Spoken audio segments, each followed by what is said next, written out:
And now, it's time for another Dice Tower review with Tom Vasel. Hey, it's Ricochet Rock Jockeys. Not a bad name. Remember, when I review a game, I'm reviewing the game, not the people who made it or the people who enjoy it. Okay? That disclaimer. Ricochet Rock Jockeys is a game that says what says on here? A game inspired by Disaster Looms.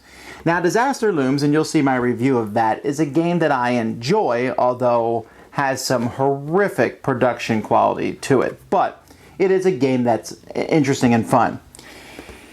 This one, well, I'm going to show it to you first, and then okay, let's just look at the game.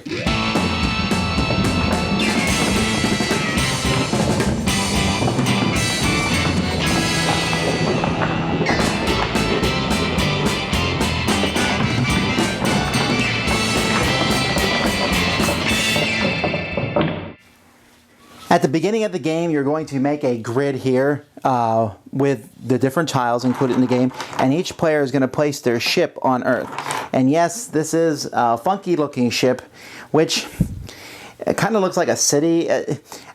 In Disaster Looms, it made sense. There's 4 ships, and so this was the biggest ship. It was cool. In this game, it's, I don't know, it's just a weird ship design. But anyhow, especially since you're supposed to put all of them on the starting thing.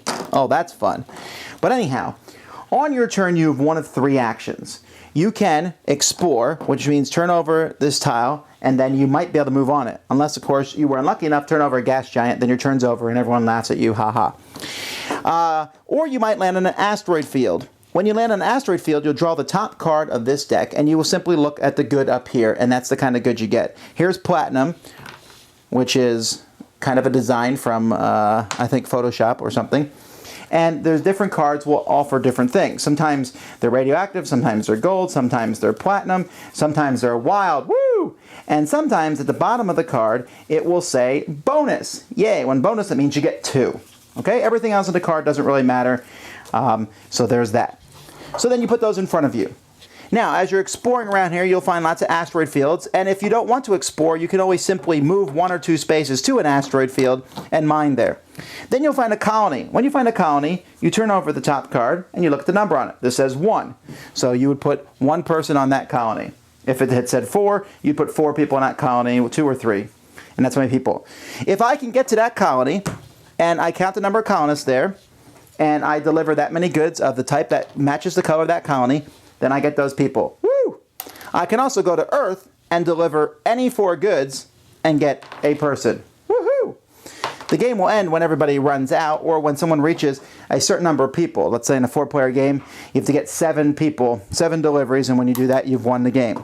So you can go out here to the different colonies that will show up around the place, trying to avoid gas giants, and you're going to mining fields to pick up more goods, and then you go to the different colonies to deliver those goods. For some reason, there's 2 whites and there's 2 golds, and there's only 1 blue and 1 red. I suppose that makes them rarer, but I couldn't really tell. Now, if you move into a spot where somebody else this is where the ricochet part of the game comes. Then there's a chance you bump into them. And this is done in a somewhat convoluted manner. You turn over the top card of the deck, and if it says bump, you bump them. If not, there's lots of cards that don't say bump. Okay, well, I think you bump them. You then look at the number in the top corner, you turn over the next card, and you see if it's lower. If it's equal to or lower, then you've successfully bumped them, and you see whatever it says down here, whether it says bump or bonus, to see what happens. Usually you steal a good, you might bump them into a neighboring region, or you might steal a good and make them discard a good at the same time. If the number is higher than the first number, let's say you did a bump here, then the next number is higher, then they will bump you, and they might steal a good from you. And if you run into an area where there's a whole pile of people, then you have to draw a separate card for each end and bump them. And that's basically the whole game. Okay, now listen. Again, I'm trying not to be mean here, but first of all, the game comes with cards on rules. Rules on cards. Now, I don't like rules on cards ever, but I understand why people do it in card games. Why in the world would you do it in a big box game? Especially when you include a game overview sheet with a blank thing in the back. You can put every rule there. Okay, secondly, horrible quality. Horrible from the cards, which have pointed corners, which are going to get messed up, and black borders, and are just really bad stock, to these cardboard things which kept ripping when I punched them out, to really bad graphics on the design. Okay, and the ships. Well, the ships are cool, but they just look weird. But they don't fit in the hexes. And you have to make sure the hexes are spread out or else you're flipping them all over. Okay. Secondly, where's the game here? You're just moving around. Ooh, I found this. Ooh, I bumped you. Hee hee. Ooh, I delivered this to here. It really feels like they made the game Disaster Looms, which, as I said before, is a fine game. Bad components, but fine game. It feels like they took that and they had extra pieces and they said, how can we use these pieces to make another game? And they did.